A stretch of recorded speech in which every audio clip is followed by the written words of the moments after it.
relaxing for me to fight with people on YouTube. Here's Doug Christie. He's fighting with a lot of stuff right now, man. I feel for the dude. I really, really do. Here he was last night. Now, here's how we're going to do this, because there's a lot here. It's about 12 minutes of Doug. We're going to play it and then pop in and say stuff. Jason, give me whatever if you have something to say. But here's Doug last night after the game. Doug? Shameful compete level. That's it. Doug, I mean, you kind of just said it there, but I was going to ask you, I mean, after everything that's transpired over the last couple of days, your messages. We're going to find people that want to compete, period. Does that come within the locker room, do you think? Or Listen, you got to look in the mirror and say to yourself, we're gonna show each individual film. If that's your compete level, it's unacceptable, period.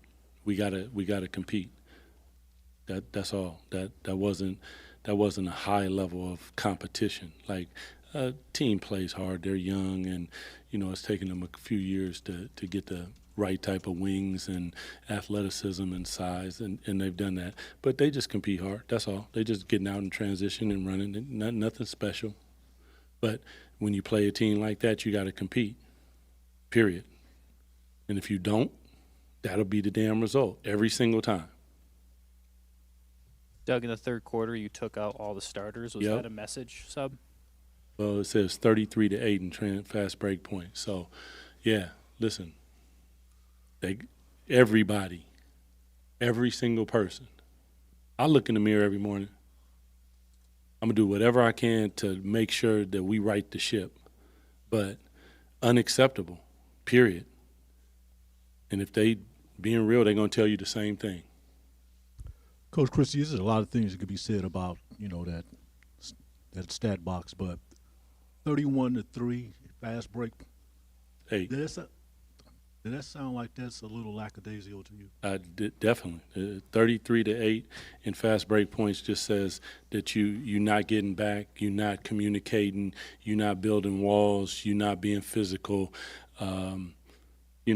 It also goes with your shot profile. If you're going to shoot bad shots, if you're going to shoot unbalanced floor shots and turn the ball over and live ball turnovers, 20 turnovers and give up 20 points and 33 fast break points. Listen, this ain't about anything but competition and effort, period. You can play that team 10 times, and I doubt you would get a result like that, especially after this. Play them 9 more times. Not if you got no damn pride. Okay, so he's calling out the team. Mm-hmm. Like, full on, yeah. We're 12 games in, team is getting called out. Now, from my point of view, I'm pretty sure yours, the fan point of view, like, good. They should be called out. From an NBA politics, people say they don't care, but you need to care because it's a reality with agents and $40 million players and all that. It's a dangerous road to walk because I don't know where to go with this, Jason, because logic would, if I was watching this team and knew nothing about them other than watching them on League Pass and reading about them, I would read this as the following. You got a rookie coach and you got a bunch of high-paid vets on this team that really want out. Mm-hmm. It just seems to me like I'm looking at, they're playing like a team. They want out. They're in an outpost in Sacramento. They got no chance at anything. They want out. So they're going to come and they're going to do what they do, and then they're going to go home and say, get me. They're on the phone with their agent. Get me the hell out of here. Now, again, I'm not reporting that. I don't know if that's true. That's what it looks like. It looks like they've just checked out, and Doug's dugging and doing what he should do, which is trying to hold people accountable. And they're like, yeah, cool, great, dude, thanks. Yeah, okay, can I go? Thanks. And I don't know what Doug can do to change that. Yeah, I think the one thing I'd always say, like, about the sports culture, I guess I'll say, is I got to believe in general when coaches are frustrated, upset, embarrassed, whatever you want to describe it as, they say far worse things in closed doors with the team. Yes. So there sometimes is kind of a code. Doesn't mean it's right, doesn't mean it's wrong, where a coach might go out and take some of the bullets for the team, and Doug has done that. Yeah. I think yesterday was less of that. Doesn't mean Doug thought, hey, I coached a perfect game. It was, I did everything I think I possibly could. I changed lineups. I put the young guys in. I tried bigger lineups. I tried smaller lineups. I tried I call timeouts. I let them play through it. Like, coaches can do some stuff.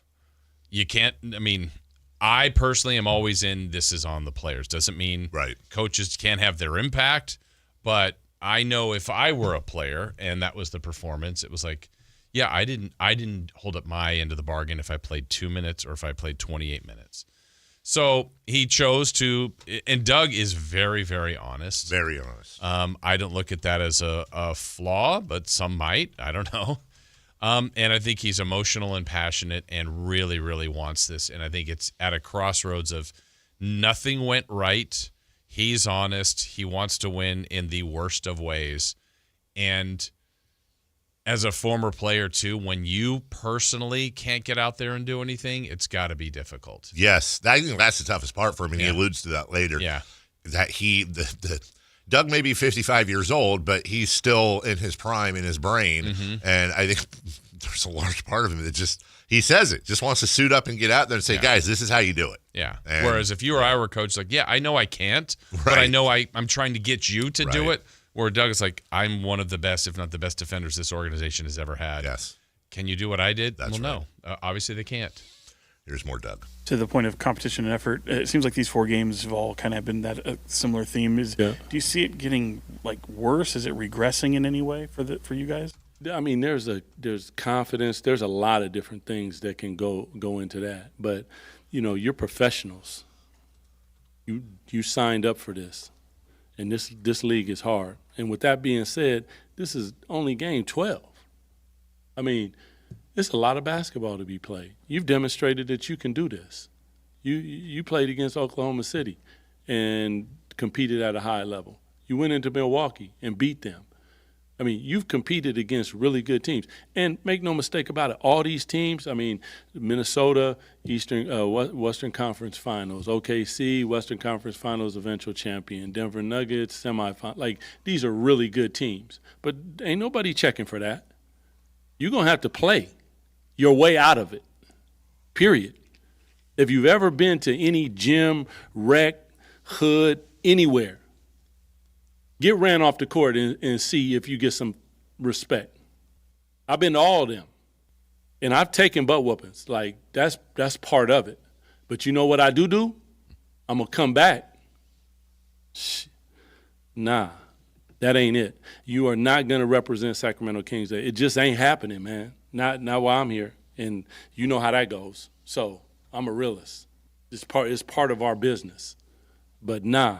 Was he referring to when he said, not while I'm here, you know how that goes, this is a business, but I'm a realist? Did I read that right to him saying, as long as I'm here, I'm going to be this way. I may not be here in a year. Was he referring to his own job security? Not now, but just, I didn't know if that was a reference or not, honestly. I don't know. And the other takeaway, too, about a lot of the things that he said and kind of referencing there, like, if you can't do it, someone's going to have to do it. Well, when you also make that statement, which is perfectly understandable, I think then, my own personal opinion, then you have to make a switch. That's right. Whether it's one starter, whether it's 3 starters, whether it's someone higher in the rotation. Yes. Clearly, as the coach, you are not happy with the performance. Nobody was. Right. And you tried different things. So the next game, something has to be different besides what you want out of each individual. And I think that, to me, leans itself to a lineup change. Well, I mean, and what's funny is you've had a bunch of lineup changes this year. Yesterday was the 9th out of 12. I mean, part of it's been, last night was injury related, but still. I will say this. I agree with you, and I know we can sit here on the radio and say things.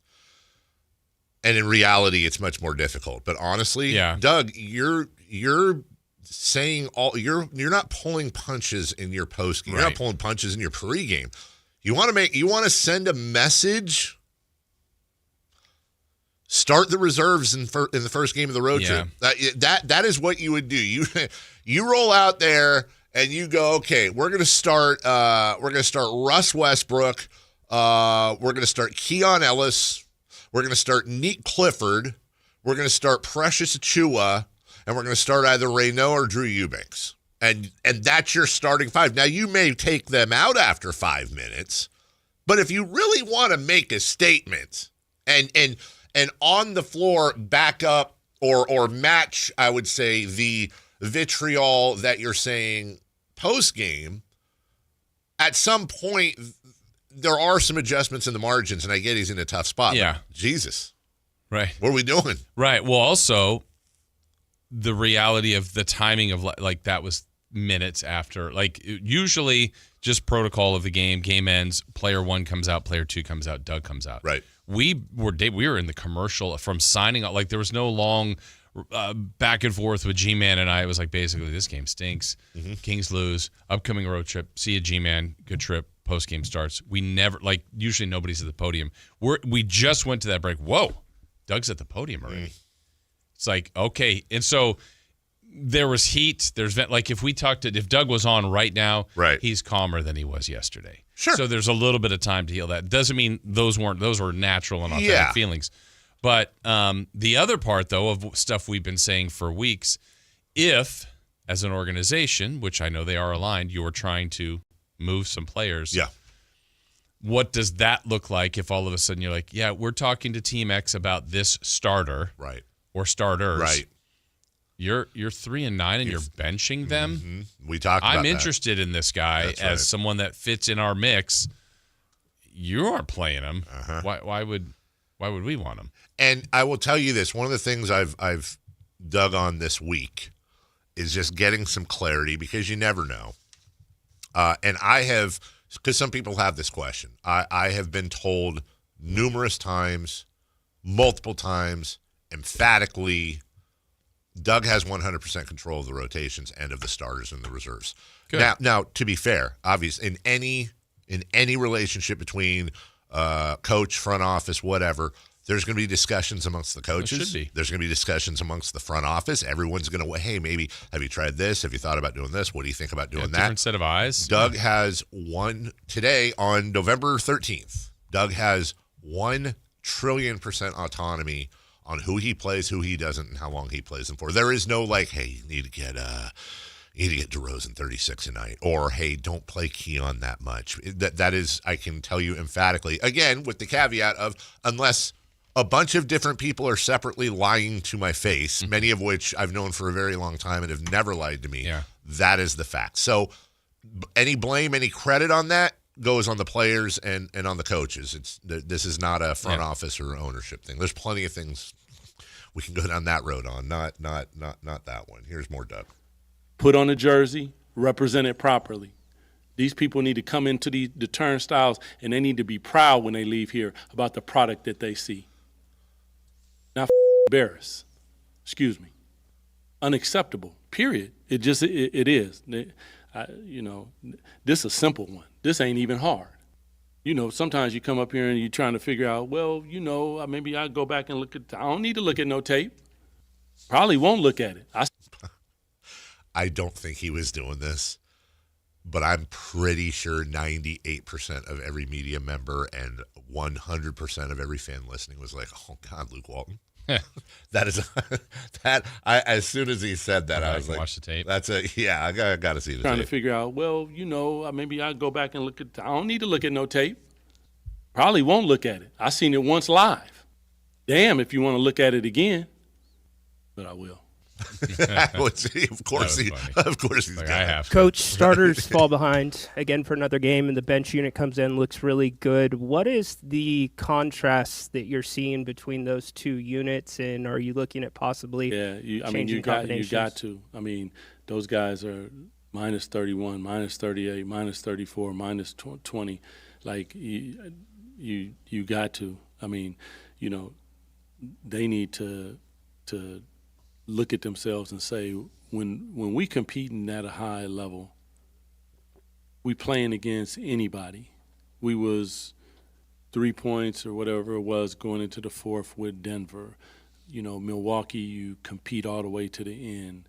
And then you just do that. That's wild. And that's not anything except tying your shoes tight and saying, you know what, I'm about this life, and I'm going to go represent properly. I mean, our families are in here. These people are our family. I'll be damned if I would go out and represent like that for them. I'm glad my wife was at home. My son, too. So there's really only two ways this can go. He's calling the team out repeatedly. Yeah. There are coaches out there that would say, guys, buck stops here. And by the way, Doug has taken plenty of personal accountability. That's not what I'm saying. But they don't go after their team. They go after their team, as you said, behind closed doors. They don't do it publicly. And they become a bullet sponge, an umbrella for all the crap to take it off their team's shoulders and try to do that. Doug seems to be very clearly going down the route of, I'm going to challenge these guys because that's how I was as a teammate. And I imagine, I don't want to put Doug on the psychologist couch, but I think we can make an educated guess. I'm going to guess that Doug got in Vlade's face, and Doug got in Chris's face, and Doug got in Mike Bibby's face as a leader out there on the floor of that defense and challenged his team. And that is what he knows. I'm going to challenge you. But it's different, I think, player to player as opposed to coach to player. There's only two things that are going to happen here. Option A, they're going to respond. They're going to say, I don't like being called out like this. Let's do this for coach. Let's do this for us. Let's do this for the fans. Or option B, they're going to say, wank, wank. Yeah. Wank, wank motion. Okay, sweet, dude. This isn't Miracle, with Kurt Russell. Real quick, let me hold on. Yeah. Hey, agent. Yeah. Hi. What's the latest on getting me out of here? I would be absolutely floored if Scott Perry hasn't gotten calls from multiple agents off the team that are like, yeah. Because when you think about it, we don't want to consider a player perspective. I don't care.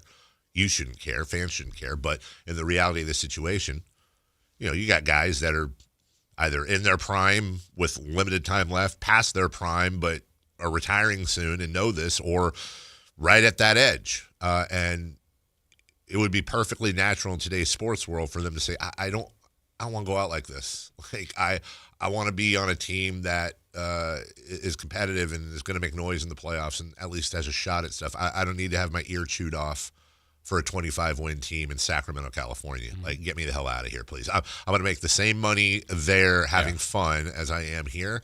There's only two ways it's going to go. They're either going to rise to the occasion or they're not. And I would say lastly, Jason, I don't mean to paint the whole team with that brush either. Maybe the Maxime Reynaud's, the Deke Cliffords, the Keon Ellis's, the Keegan Murray's, the whoever, that they might rise to the occasion and your vets don't, or vice versa. It's not going to be the same paintbrush for everybody. Yeah, and I think Doug even addresses that later about, this stain that they're playing with right now. He wants to make sure that that's not impacting and imprinting the young guys. Yes. And I don't know. I mean, how does one know that? Again, I go back to what we said earlier in the week. It's the whole, when you look at the situation, you take emotion out of it, what makes the most sense? What makes the most sense is right now Doug is doing everything he can to fight to win every game because that's his job. He ain't going to get it out of his team. We're 12 games into the season, and already you know where it's going. And December 15th is when big contracts can be traded. A lot of maneuvering. That's the kickoff of the trade season. And if the players don't respond, then you got to respond to the players. Right. And I think I would hope Scott is already laying out the groundwork, talking to people, getting ready to go, pulling it back like a slingshot. And I'm not trying. What I don't want to do is set up the fan base to think that December 15th, the clock strikes midnight and everybody's traded. But this can't go on. Right. And by the way, at this rate, here's a prediction. Let's see if this works. If things continue to go this way, and I'm talking about the games, I'm talking about the results, and I'm talking about these conversations. Tick, tick, tick before, hey, so, did you have any, coach was pretty hard on the team last night or the night before, any thoughts on, and at some point you're going to start hearing things like, it's easy to say there, but, we're the ones out on the floor, or I just try to block out the negative. You start hearing things like, I just try to block out. You start hearing those cliches, and that's player ease for, I'm not trying to hear any of that, dude. Which I don't think we're there. I don't either. I mean, I know we played on the post game some of Russell Westbrook, and he was far from that. It was very absolutely much owning it amongst him and other players. But also, look, I think if we go back to one other thing that I think is important, but here's back to multiple things can be true. Last night, for instance, we know they didn't have Keegan. They haven't had Keegan. That's right. They did miss Monk. They did miss Levine. I'm not suggesting if they were there, they win that game. Mm-hmm. But I think it's a team, back to some of its original flaws, is roster construction. It hurts them. So when I don't think they have a huge margin for error, when you play a team that I think the matchup was bad, that was active and hungry, and you were vulnerable and not sharp, I think it lent itself right to what happened last night. It's hard to explain. It's even harder to watch. But I think a team that doesn't have a lot of margin for error, if you're slightly off your game and slightly, vulnerable like they were, they got attacked and exposed, and they had zero answers. And I think roster construction is part of it. Doesn't mean you lose by 30 every night, because they have the same roster construction in some of these other games. But they don't have a lot of margin for error, especially when some guys are out. Not to mention the Hawks have won 6 of 8, including wins at the Clippers here, home against the Lakers. They've won 3 in a row. Yeah, they've been better without Trae Young, honestly, so far. So far they have. Yeah. And I keep talking about Detroit and San Antonio, Oklahoma City, Portland. I should probably throw Atlanta in there too so far. Like that's a team also that has been working on stuff. We've still got a few minutes left of this, but we're gonna have to push that because we're gonna talk to Kelly next. One thing I keep seeing consistently on the text line and on the chat line, which I'll address right now as we break, is look, it's sports, man, and so I see people calling for, hey, time's ticking on Doug. Maybe Doug's, they got to bring something. Doug ain't it. Look, I don't know this, but I do try to put myself in Scott Perry's chair to analyze. I don't see any. I just don't see Doug going anywhere, whether it's the right move or not. You've got him on the cheap. This is a broken roster. What are you going to do? You're going to go out and get head coach X, Y, and Z, come in here, pay them probably triple or quadruple. And by the way, that would just put them at the league average of what you're paying Doug for them. What you think? You think another coach is going to get even a ton more out of this team? And by the way, again, based on what we talked about on Tuesday, is that what you want? You want another coach to come in here and maybe with experience in certain things, maybe they can squeeze another 7 to 10 wins. You're going to pay another $4 or $5 million to get a coach to come in here and squeeze out another 7 to 10 wins out of this team this year. What does that get you? It gets you a lower draft pick. It does nothing really positive for this team. We'll talk about winning culture. Look at all these teams that have rebuilt that are coming off of 7, 10, 15 win seasons. Winning culture is how you change a culture when you win. That's how you change it. You're not gonna have 3 years of losing, and then the young guys are gonna be like, oh, I don't want to win anymore. I really like the losing. Actually, I think it might be actually, you can make an argument that it's actually better for young guys to come in and get their asses kicked for 2 years because they appreciate the wins more and they're hungry for the wins more. So I don't see the logic. And by the way, I wouldn't move Doug right now. I certainly wouldn't. I don't see the logic. I just don't see the front office saying Doug is the problem. I think Doug would have to just go crazy or do something crazy for that to happen. So, and more importantly, by the way, more likely, it's Mike Woodson coming in. What the hell is Woodson going to do that Doug's not same doing? roster. Yeah, same exact roster. We'll take a break. When we come back, Kelly Brothers, he's good at business. He'll join us next.